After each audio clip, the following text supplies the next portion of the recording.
I'm Olivia, 67, a retired accountant and proud mother of my daughter Heather. When she got engaged to Brandon, I was overjoyed. I secretly saved $15,000 for their dream honeymoon in Bali. At their engagement party, I arrived with my beautiful gift, excited to celebrate.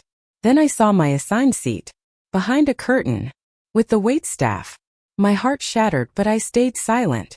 Little did they know, their luxury honeymoon would soon disappear with a single phone call. Before I dive into this heartbreaking story, I'd love to know where you're watching from today. Take a second to drop your location in the comments below. Hit that like button, and if you're new here, subscribe to join our community of real-life storytellers. Trust me, you'll want to hear how this mother's love was tested and what happened when I finally stood up for myself. To understand why being seated behind that curtain cut so deeply, you need to know what led to that moment. 15 years ago, my life changed forever when Lawrence, my husband of 20 years, announced he was leaving me for his secretary Victoria. The betrayal was devastating enough, but Victoria was only 12 years older than our daughter Heather, who was 20 at the time. The divorce left me emotionally shattered, but financially stable enough to keep our modest home.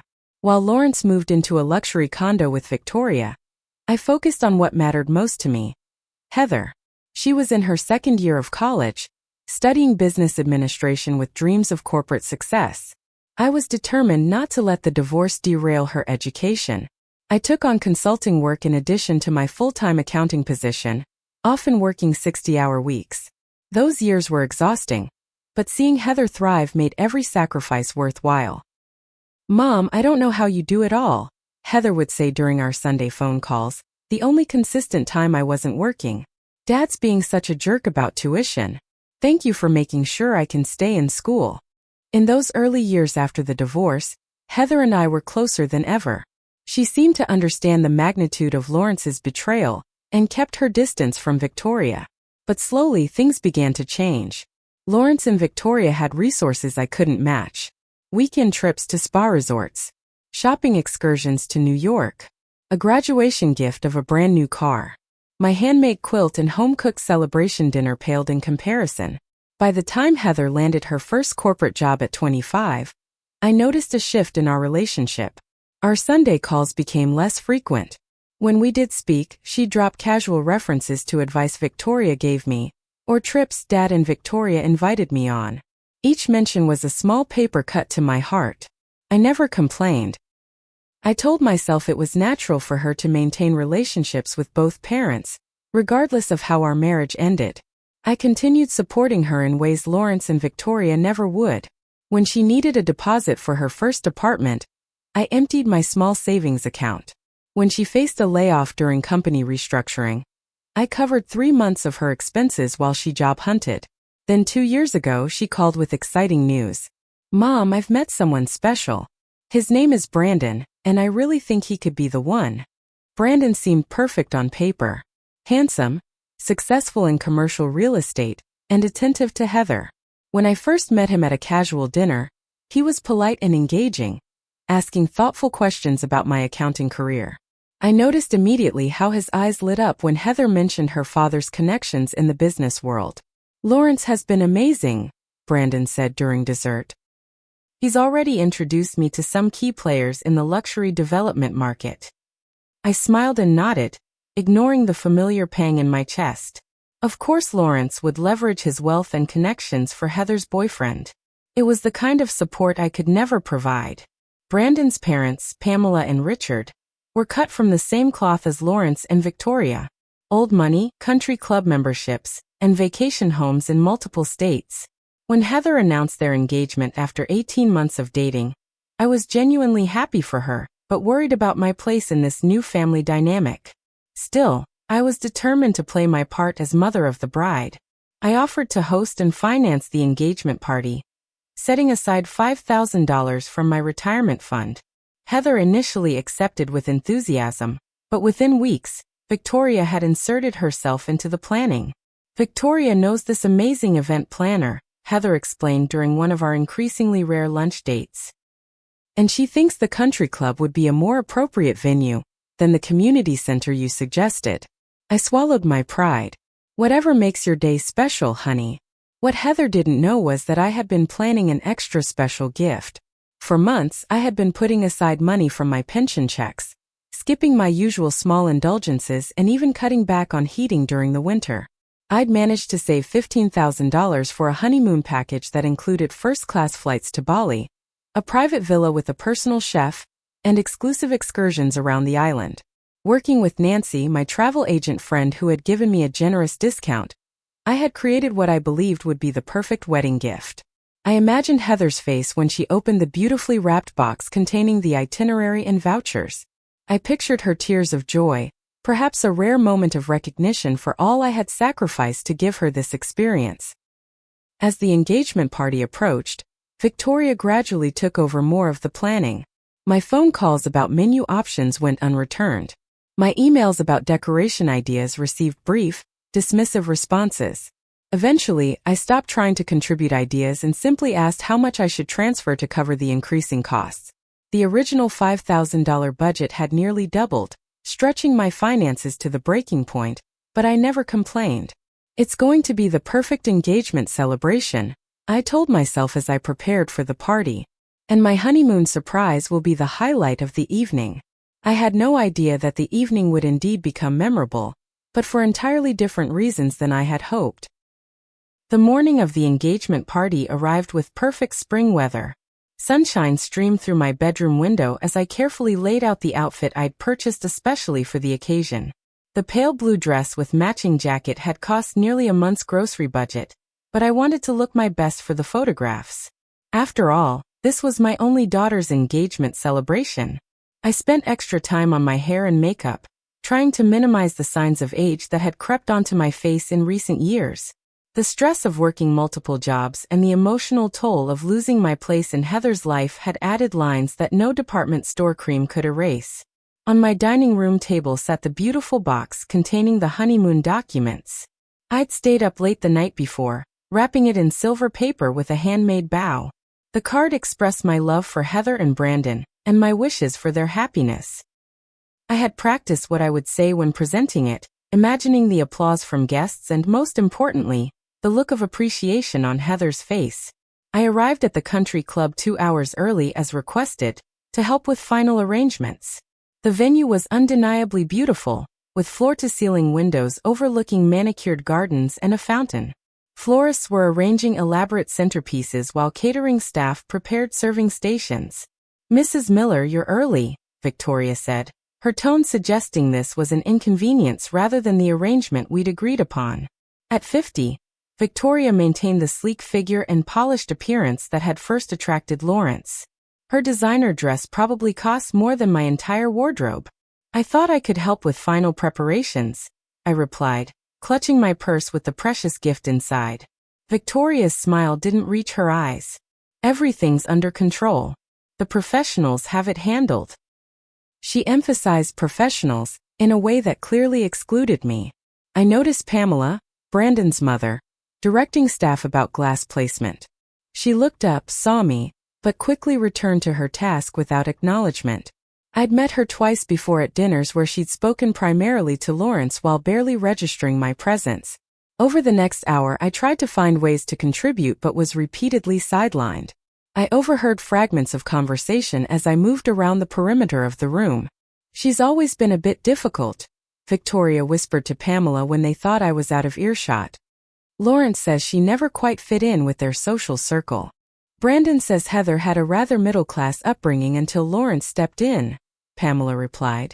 "Thank goodness he was able to provide some advantages." Each comment stung, but I maintained my composure. This was Heather's day, and I wouldn't cause a scene. As guests began to arrive, I positioned myself near the entrance, eager to welcome them alongside the other parents. But Victoria smoothly maneuvered me aside. "Lawrence and I will greet the guests," she said. "Why don't you make sure your side of the family finds their seats?" My side consisted of 2 elderly cousins and a former colleague. Most of my friends hadn't been included on the final guest list due to space constraints. As the room filled with Brandon's extensive family and Lawrence's business associates, I found myself increasingly isolated. Heather was surrounded by a group of elegant young women I assumed were her friends from work. She looked radiant in her emerald green dress, but so distant from the daughter who once curled up beside me for Saturday morning cartoons. Just before the formal dinner was set to begin, a young woman with a clipboard approached me. Her name tag identified her as the event coordinator from Victoria's chosen planning company. Mrs. Miller. I can show you to your seat now, she said, consulting her clipboard. I followed her across the main dining area, past the tables adorned with elaborate floral arrangements and fine china. We continued walking beyond where any guests were seated, toward a decorative curtain that separated the main area from what appeared to be a service section. There must be some mistake, I said as she pulled back the curtain to reveal a small table positioned near the kitchen entrance. 2 waiters were taking a quick break there, adjusting their bow ties. The coordinator checked her seating chart again. No, this is correct. Mrs. Victoria Miller was very specific about the arrangements. She lowered her voice. I'm sorry, but she said there wasn't enough room at the family tables. The waiters looked as uncomfortable as I felt. One quickly stood and offered me his chair. I can't sit here, I said, my voice barely above a whisper. I'm the mother of the bride. There must be another option. The coordinator glanced nervously toward the main room. The seating was approved by both families. I'm sorry, but all other tables are assigned. The ceremony is about to begin. In that moment, I had a choice to make. I could create a scene, demand a proper seat, and potentially ruin Heather's special day. Or I could swallow this final humiliation and remain silent. I thought of all the times I'd put Heather's happiness before my own. Thank you, I said to the coordinator, taking the offered chair.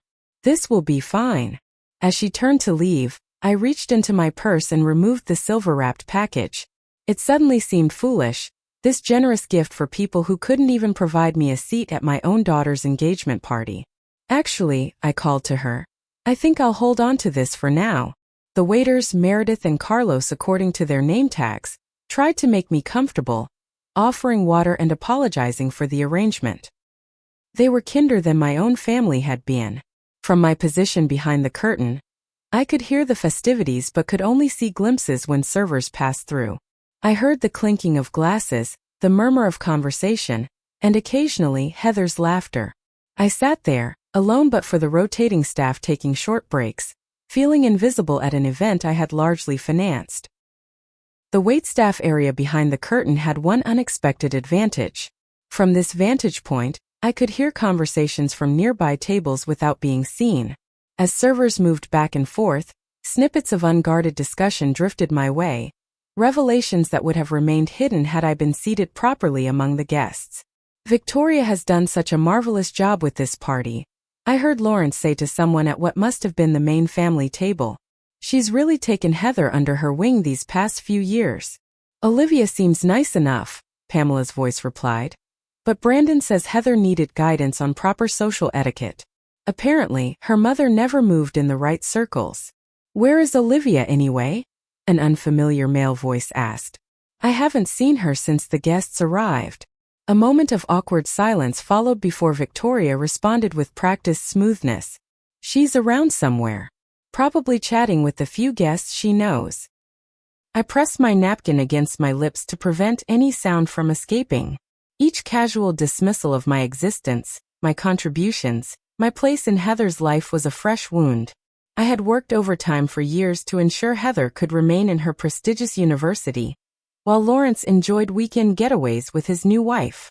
I had gone without new clothes, dental work, and even proper heating to save for both this party and the honeymoon gift. Yet here I sat, literally behind a curtain, erased from the narrative of my daughter's life. The most painful moment came when I heard a concerned guest question my absence.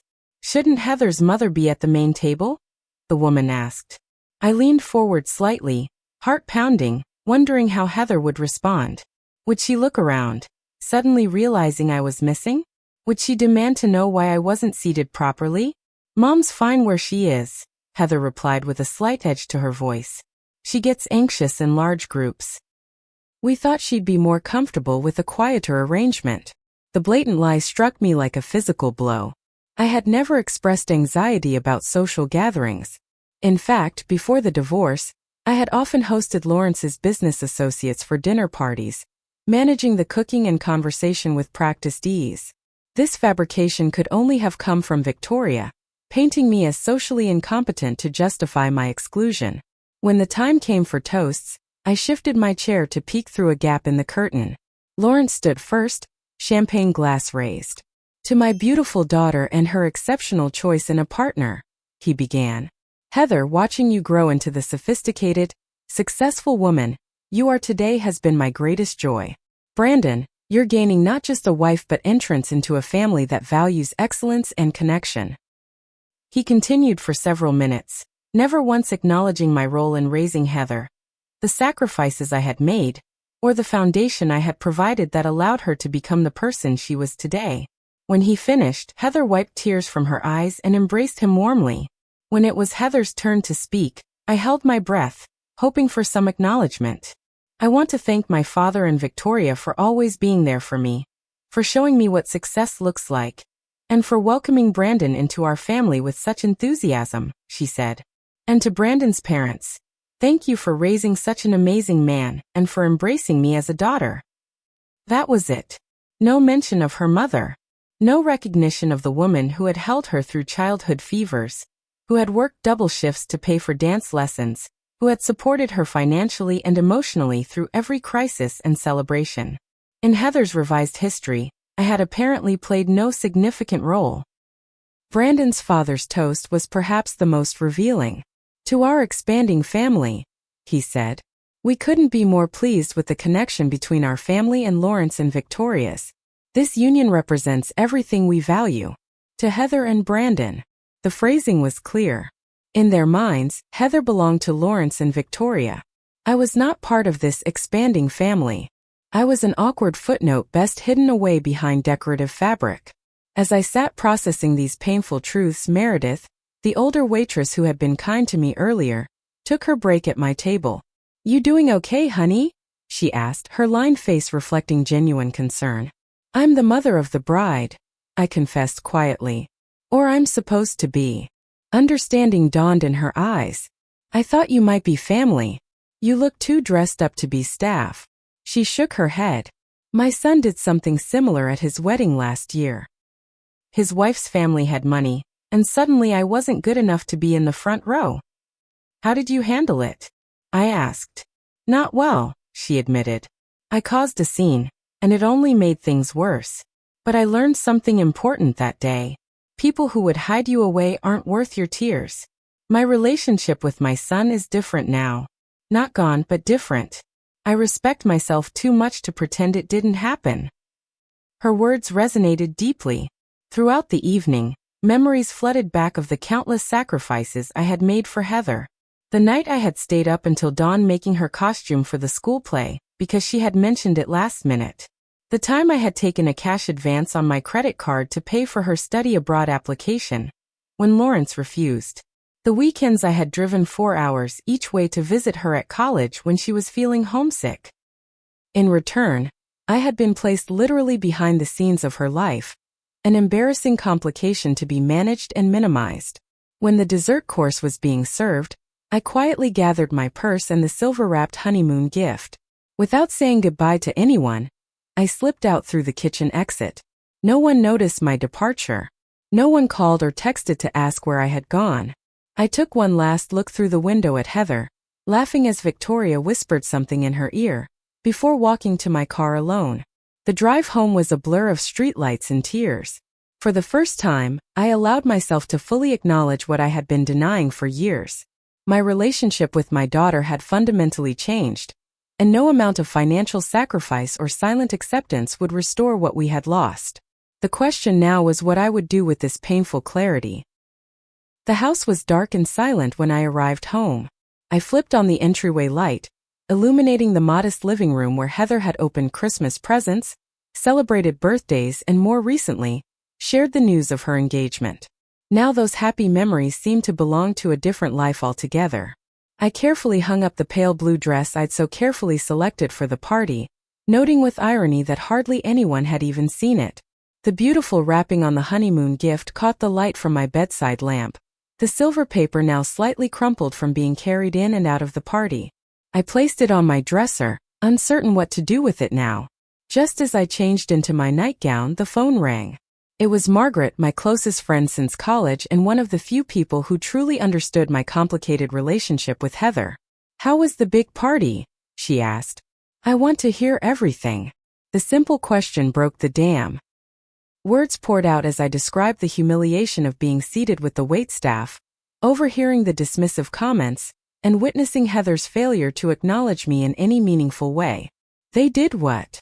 Margaret's outrage was immediate and validating. "Olivia, that's beyond disrespectful. That's cruel. The worst part is that Heather went along with it," I said, my voice breaking. "She even told someone I get anxious in crowds as an excuse." "This isn't the first time she's treated you poorly," Margaret reminded me gently. "Remember when she forgot your birthday last year, but posted that elaborate tribute to Victoria online? Or when she canceled your Thanksgiving plans at the last minute to go to Aspen with Brandon's family?" I sank onto the edge of my bed, the honeymoon package now in my hands. I've made excuses for her behavior for so long. I kept telling myself that maintaining any relationship with her was better than confrontation. "And what has that gotten you?" Margaret asked. "A seat behind the curtain with the waitstaff at her engagement party." Her bluntness made me wince, but she was right. Years of accepting disrespect had only normalized it. I had taught Heather that she could treat me as an afterthought without consequences. "I was going to give them this honeymoon package," I said, running my fingers over the silver wrapping. "I saved for months, skipped meals, kept the heat at 62 all winter. And you think they'd appreciate that sacrifice?" Margaret's tone was gentle but probing. "I don't know anymore," I admitted. After we hung up, I carefully unwrapped the package, reviewing the documents inside. First-class tickets to Bali, a luxury villa with private pool, exclusive excursions and spa treatments. The total value was just over $15,000, representing countless small sacrifices accumulated over months. I spread the documents across my bed, considering my options. I could still give them this gift, continuing the pattern of giving everything while receiving little in return. I could downgrade to a less expensive option, though that felt petty. Or I could cancel it altogether, a clear statement that my generosity had limits. The question wasn't really about the honeymoon. It was about whether I would continue to enable behavior that diminished me. It was about recognizing that unconditional love shouldn't require erasing my own needs and dignity. I remembered what Meredith, the waitress, had said. "People who would hide you away aren't worth your tears." She was right. Self-respect demanded action. I looked up the cancellation policy for the honeymoon package. If I canceled within the next week, I would receive a refund of approximately 80% of the total cost. The lost 20% would hurt financially, but continuing this pattern of one-sided giving would cost me something far more valuable than money. The next morning I called Nancy, my travel agent friend who had helped arrange the package. "Are you sure about this, Olivia?" she asked after I explained my decision. "It's such a beautiful trip. Maybe you should sleep on it." "I've been sleeping on a lot of things for too long," I replied with newfound resolve. "I need to do this." Nancy was efficient and discreet. Within an hour, she had processed the cancellation and confirmed that $12,300 would be refunded to my account within 7 business days. The lost $2,700 stung, but as I hung up the phone, I felt lighter than I had in years. For a brief moment, doubt crept in. Was I being too harsh? Would this irreparably damage my relationship with Heather? But then I remembered the feeling of sitting behind that curtain, listening to my contributions being erased from my daughter's narrative. I remembered years of accommodation that had only led to further marginalization. "This isn't about punishment," I told myself as I made a cup of tea. "It's about boundaries." With the honeymoon officially canceled, I needed to decide what to do with the refunded money. Part of me was tempted to put it back into savings, to rebuild the financial cushion I had sacrificed. But another possibility emerged, one that represented a significant shift in how I valued myself. For decades, I had dreamed of visiting Italy. The art, the history, the food. I had planned to go with Lawrence for our 25th anniversary, but the divorce had ended that dream. Since then, I had never revisited the idea, assuming such indulgences weren't for women like me, women who put everyone else's needs first. Sitting at my kitchen table, I opened my laptop and began researching solo tours of Italy designed for seniors. The option to invest in my own joy felt foreign but exhilarating. This wasn't just about a vacation. It was about reclaiming my right to prioritize myself after decades of being secondary in my own life. By the time I went to bed that night, my decision was firm. The honeymoon was canceled. The conversation with Heather would be difficult, but necessary. And for the first time in years, I felt a sense of peace that comes from standing firmly in your own truth. The morning after the engagement party, I woke to bright sunlight streaming through my bedroom window. I had expected a restless night plagued by doubt, but instead slept deeply, as if my decision had unlocked a reservoir of peace I hadn't known existed. Still, I knew the day ahead would test my newfound resolve. Confrontation had never been my strong suit, especially with Heather. I was sipping my second cup of coffee when my phone lit up with Heather's name.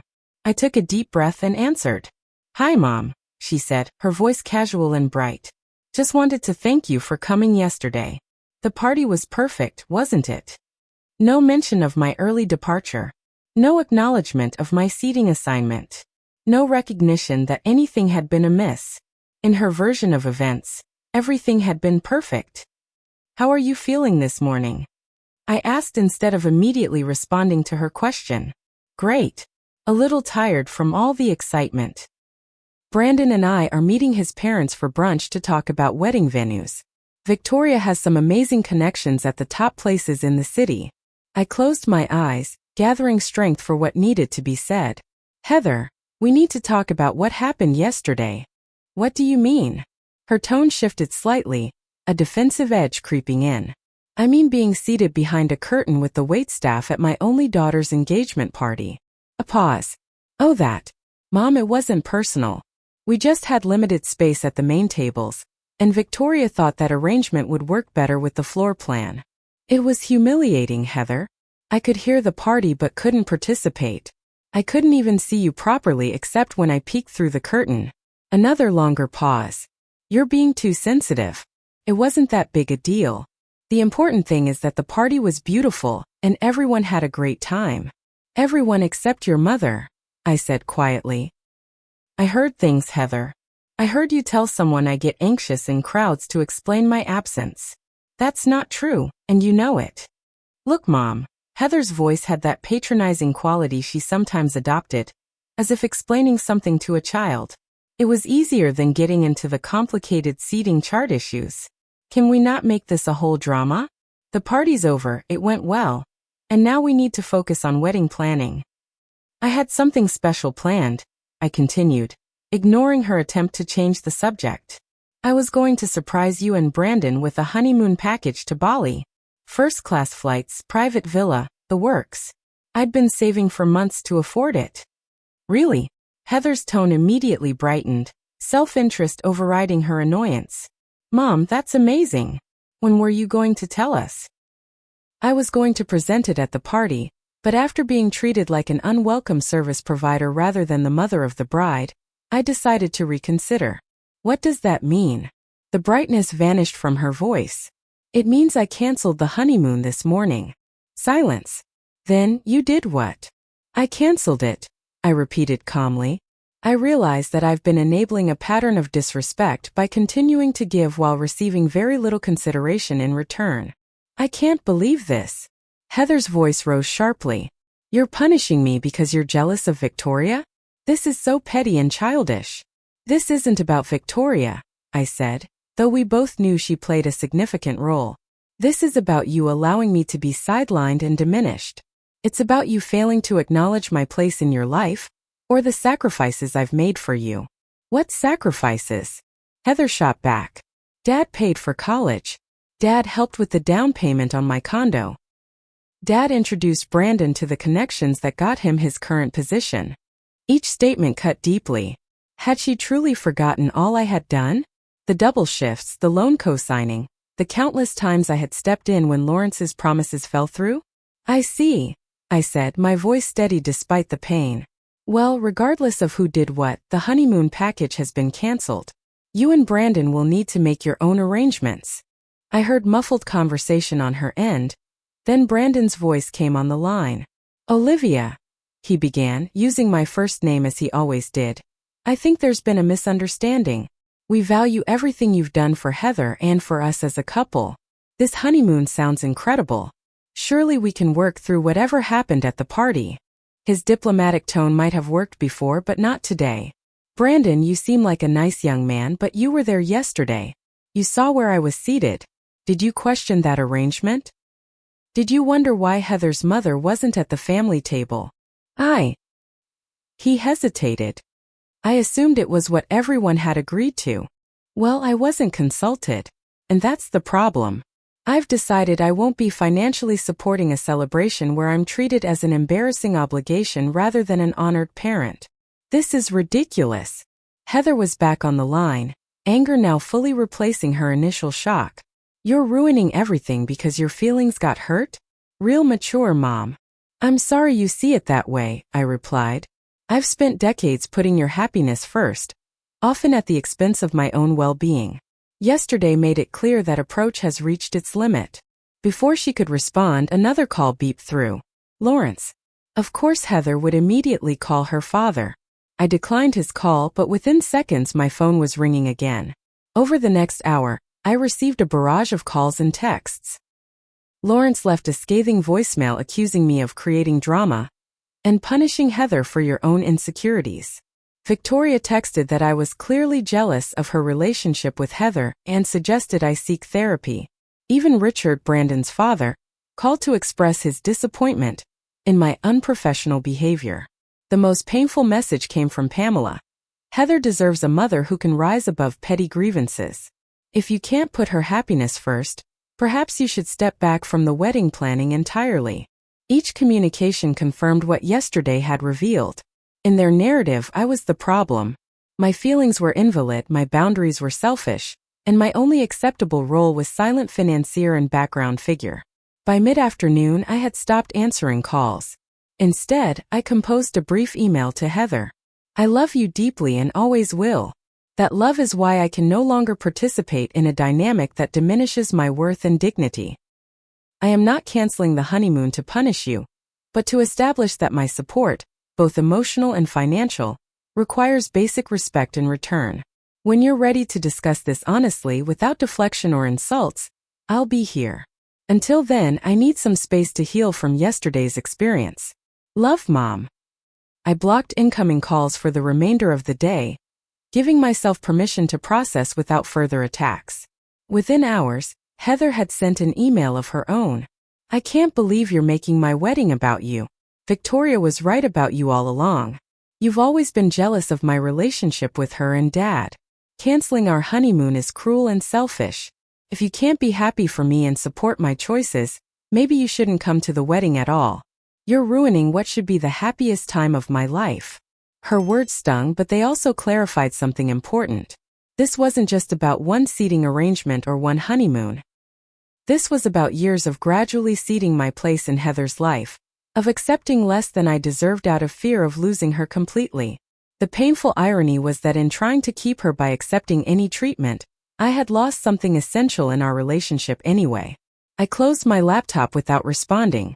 Tomorrow would bring more fallout, more accusations, more pressure to return to the familiar pattern. But for today, I had done something revolutionary. I had stood up for myself, establishing a boundary that honored my worth as both a person and a parent. Whatever came next would unfold from this new foundation of self-respect. The week following my confrontation with Heather passed in uncomfortable silence. No calls, no texts, no emails. In previous conflicts, I would have been the one to reach out first, offering apologies even when I wasn't wrong, desperate to restore peace at any cost. This time was different. The silence was painful but necessary. A space for both of us to process what had happened and what it meant for our relationship moving forward. During this quiet period, I leaned heavily on Margaret's support. We met for coffee twice that week. Her steady presence a reminder that I wasn't completely alone. "Have you thought about talking to someone professional about all this?" she asked during our second meeting. "Not because there's anything wrong with your decision, but because untangling decades of patterns is complicated work." Her suggestion led me to Dr. Eleanor Jenkins, a therapist specializing in family dynamics and women's issues. During our first session, I poured out the story of the engagement party, the canceled honeymoon, and the painful aftermath. What you're describing is a common pattern, Dr. Eleanor said after listening intently. Often, women of our generation were taught that motherhood means perpetual sacrifice. But healthy relationships require mutual respect and consideration, even between parents and adult children. I keep wondering if I overreacted, I admitted. Was canceling the honeymoon too extreme? The question isn't whether the response matched the offense, she replied thoughtfully. It's whether this action helps establish a healthier dynamic moving forward. You've spent years accommodating increasingly disrespectful behavior. Sometimes a significant gesture is needed to interrupt that pattern. Over the next 2 weeks, our sessions helped me recognize how my fear of losing Heather had actually enabled the very dynamics that were damaging our relationship. I had been so afraid of being completely excluded that I had accepted being partially erased. Your worth isn't determined by how useful you are to others, Dr. Eleanor reminded me during a particularly difficult session. Even to your daughter. While working through these emotional revelations, I made a practical decision about the honeymoon refund. After depositing the $12,300 check from the travel agency, I transferred $8,000 to a separate account earmarked for my own trip to Italy. The remaining funds went back into my retirement savings. The simple act of allocating money for my own joy felt revolutionary after decades of putting everyone else's needs first. I spent evenings researching Italian tours, language apps, and travel blogs written by solo female travelers over 60. I joined an online community for senior travelers, finding unexpected connection with others who had discovered or rediscovered their independence later in life. Planning this trip became a form of therapy in itself, a tangible reminder that my life still held possibilities beyond my role as Heather's mother. Nearly 3 weeks after the engagement party, an unexpected visitor arrived at my door. Brandon stood on my porch, looking uncomfortable but determined. "I hope it's okay that I came by," he said when I invited him in. "Heather doesn't know I'm here." I offered him coffee, which he accepted gratefully. As we sat at my kitchen table, he seemed to gather his courage before speaking. "I want to apologize," he began. "I should have noticed you weren't at the main table that night. I should have said something." His directness surprised me. "Thank you for acknowledging that. The truth is," he continued, "I didn't realize what was happening until afterward. When Heather told me you had been seated behind the curtain, I was shocked. Then she explained it was Victoria's decision, and I didn't feel it was my place to question it." "Victoria may have made the seating chart," I said carefully, "but Heather allowed it to happen." Brandon nodded slowly. "That's why I'm here. Since your phone call, I've been thinking a lot about family dynamics. My parents can be difficult, status conscious, judgmental. I've watched how they've influenced Heather, encouraging her to prioritize appearances and connections. And Victoria has been more than happy to guide her in that direction," I added. "Yes," he agreed. "But what I've realized is that I don't want that kind of marriage or that kind of family life. I love Heather, but I'm concerned about how easily she's been influenced to devalue her relationship with you." I studied him with new appreciation. Perhaps there was more substance to this young man than I had given him credit for. "Heather has a blind spot when it comes to Victoria and your ex-husband," Brandon continued. "She craves their approval so much that she's willing to compromise her own values. I've seen glimpses of who she was before their influence became so strong, and that's the woman I fell in love with." "That woman is still there," I said softly, memories of a younger, more authentic Heather filling my mind. "I want to help her find her way back to herself," Brandon said. "And I think repairing her relationship with you is essential to that process. Would you be willing to meet with her, maybe with a mediator present? I know she misses you, even if her pride won't let her admit it." His request touched me deeply. It would have been easier to maintain my distance, protected from further hurt. But healing required courage and engagement, not just boundary setting. "I would be open to that," I replied. "Dr. Eleanor, my therapist, might be willing to facilitate." Brandon's relief was palpable. "Thank you. I'll talk to Heather. I can't promise she'll agree immediately, but I think she will eventually. She's hurting too in her own way." After Brandon left, I felt a cautious hope blooming. Not that everything would magically resolve, but that there was a path forward that didn't require me to diminish myself. I called Dr. Eleanor to discuss the possibility of a mediated conversation, and she agreed to help whenever Heather was ready. The following week, I received a text from Heather. Brandon suggested we meet with your therapist. I'm willing if you are. We scheduled the meeting for the following Saturday at Dr. Eleanor's office, neutral territory where we could both feel safe expressing difficult truths. I spent the days leading up to it preparing with Dr. Eleanor, identifying my needs and boundaries while remaining open to reconciliation. Remember, Dr. Eleanor advised, the goal isn't to win or to make Heather admit she was wrong. The goal is to establish a new, healthier dynamic moving forward. As I drove to her office that Saturday, I felt a strength I hadn't known in years. Whatever happened in that room, I would remain anchored in my worth and dignity. The woman who had accepted a seat behind the curtain was gone, replaced by someone who understood that true love, even between mother and daughter, requires mutual respect. The coffee shop Dr. Eleanor suggested for our mediated conversation was quiet and private, with well-spaced tables that allowed for confidential discussion. I arrived 15 minutes early, selecting a corner table and ordering a chamomile tea to calm my nerves. When Heather walked in, I was struck by how tired she looked. The confident glow from the engagement party had dimmed, replaced by dark circles under her eyes and tension in her shoulders. Dr. Eleanor arrived moments later, her warm presence immediately easing some of the awkwardness. After brief introductions, she established ground rules for our conversation. This is a space for honest communication, not accusation, she explained. We'll use I statements to express feelings without assigning blame, and we'll take turns speaking without interruption. The goal is understanding, not winning. Heather nodded stiffly, hands wrapped tightly around her coffee cup. I noticed she hadn't made eye contact with me since sitting down.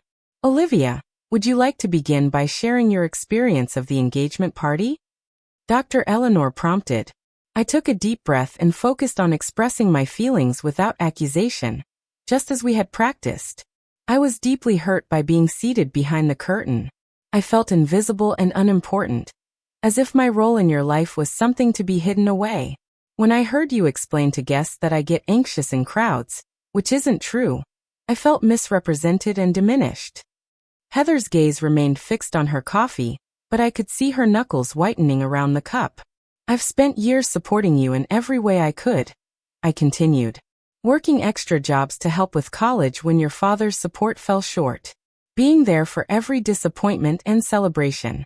Finding out I wasn't worthy of a seat at your engagement party felt like a rejection of not just my presence, but of our entire history together. When I finished, Dr. Eleanor turned gently to Heather. Would you like to share your perspective? Heather finally looked up, her eyes shining with unshed tears. I didn't make the seating chart, she began defensively, then stopped herself. I didn't personally decide where you would sit. Victoria handled those arrangements. And how did you feel when you learned where your mother would be seated? Dr. Eleanor asked. Heather shifted uncomfortably.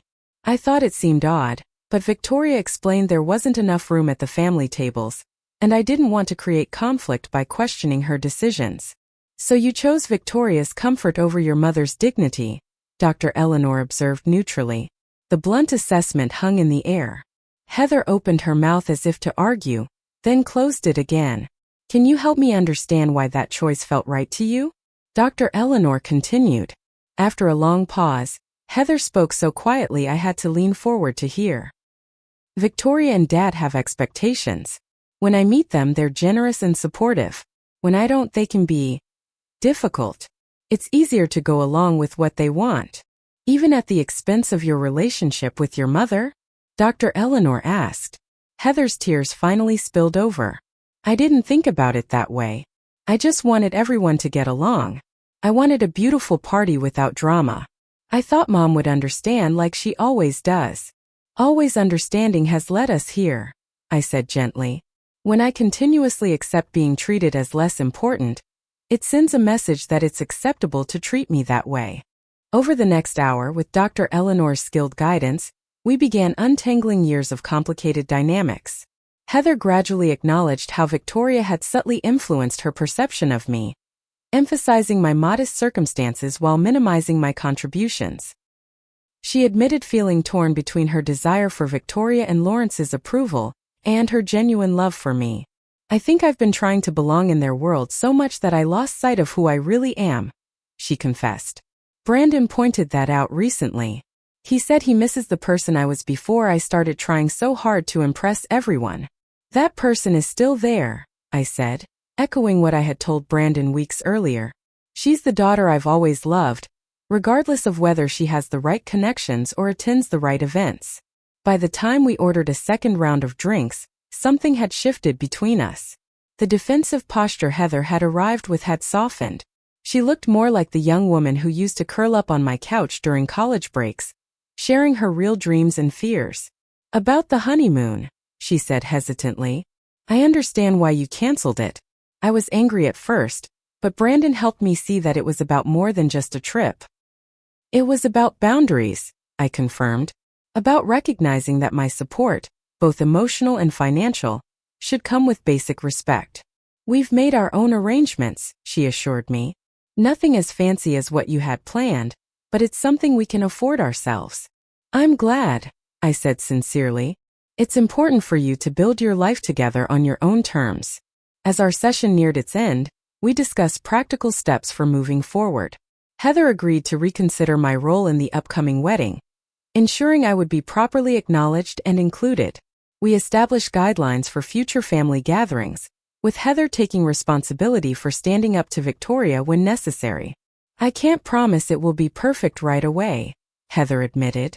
Victoria can be manipulative, and Dad tends to support whatever she wants. But I'm going to try harder to balance everyone's needs, including yours. That's all I ask, I replied. That you try to see me as a full person worthy of consideration, not just a convenient support system. In the weeks that followed, our relationship began a cautious healing process. We met for lunch every Sunday, rebuilding our connection one conversation at a time. Brandon often joined us, his genuine appreciation for me helping to strengthen the bridge between Heather and myself. The wedding planning proceeded with new awareness on all sides. When Victoria attempted to relegate me to a back corner during the ceremony planning, Heather firmly intervened. My mother will be seated in the front row, opposite your side of the family, she stated clearly. This isn't negotiable. The actual wedding day held moments of tension, particularly when Victoria attempted to monopolize the mother of the bride preparations. But Heather had reserved special time for me to help her with her veil and something borrowed, a pearl bracelet that had belonged to my mother. Thank you for not giving up on me, Heather whispered as I clasped it around her wrist. Even when I made it difficult. That's what real love is, I replied. Not just the easy parts. A month after the wedding, I finalized plans for my solo trip to Italy. 3 weeks exploring Florence, Rome, and the Amalfi Coast, staying in small boutique hotels and taking cooking classes along the way. When I shared the itinerary with Heather during one of our Sunday lunches, she seemed genuinely excited for me. You deserve this, Mom, she said. I'm sorry it took me so long to see how much you've always put others before yourself. My journey to Italy became more than just a vacation. It was a declaration of my worth beyond my role as mother, ex-wife, or background figure in someone else's story. In the warm Italian sunshine, exploring ancient streets and savoring long dinners with new friends from my tour group, I discovered parts of myself that had been dormant for decades. I returned home with a renewed sense of purpose and peace. The relationship with Heather continued to evolve, not perfect but fundamentally changed. Our new dynamic was built on mutual respect, rather than one-sided accommodation. She and Brandon joined me for dinner every other week, these gatherings free from Victoria's influence or Lawrence's shadow. Looking back on that painful night behind the curtain at the engagement party, I realized it had been a necessary awakening. Sometimes we need to experience the logical conclusion of unhealthy patterns before we find the courage to change them. By standing up for myself, I had not only reclaimed my dignity but had actually strengthened my relationship with my daughter, showing her through example rather than words what healthy love and boundaries look like.